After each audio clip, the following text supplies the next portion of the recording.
అక్క ఏమైంది? మళ్ళీ అదే కలకన్నారు అక్క. అది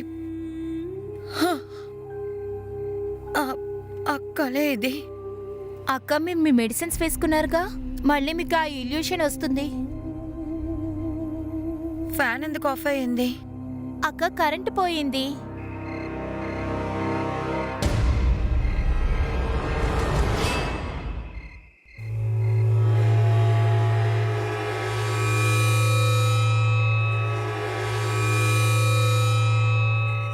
గణపత్, మీ ఇంట్లో లైట్ ఉంది, మా ఇంట్లో పవర్ లేదు. కాస్త చెక్ చేయగలరా? స్టూల్ ఉందా? నేను వెళ్ళి తీసుకొస్తాను. ఇదిగోండి.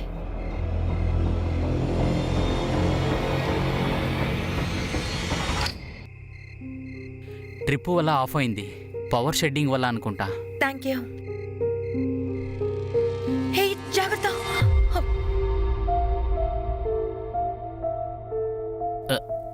లైట్ వచ్చింది, నేను వెళ్తా. నేను మీకు నీళ్ళు కావాలని కూడా అడగలేదు. ఇట్స్ ఓకే, నేను నైట్ అంతా చదువుతూ ఉంటాను. అయితే కాఫీ పెట్టివనా? రాత్రిలో నిద్ర రాదు. లేదు లేదు పర్లేదు. అరే రారా, అరే. లోపలికి రా. అయ్యో అదంతా పర్లేదు. కూర్చో, నేను కాఫీ తీసుకొస్తాను. కూర్చో. రేయ్, ఎక్కడున్నావురా? ఇంత రాత్రిలో ఎక్కడేం చేస్తున్నావురా? అమ్మా అది ఆంటీ, నేనే పిలిచాను. మా ఇంట్లో కరెంట్ కట్ అయింది. కరెంట్ లేదన్న సాకుతో నా కొడుకుని ఇక్కడ కూర్చోబెట్టుకోవాలనుకున్నావా? ఏంటి? అమ్మ మీరు రేయ్, అనవసరంగా. నోరు మూసుకో. ఇలాంటి అమ్మాయిల గురించి నీకు తెలీదు. వీళ్ళ పనులే అలాంటివి. మంచి డబ్బు గల అబ్బాయిలతో చాలా ఆపండి ఆంటీ.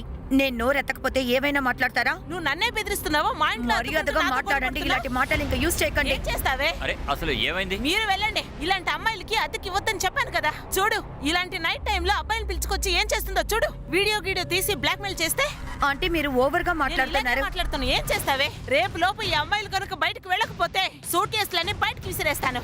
ఏంట్రా చూస్తున్నావు? పదా వెళ్దా. అమ్మా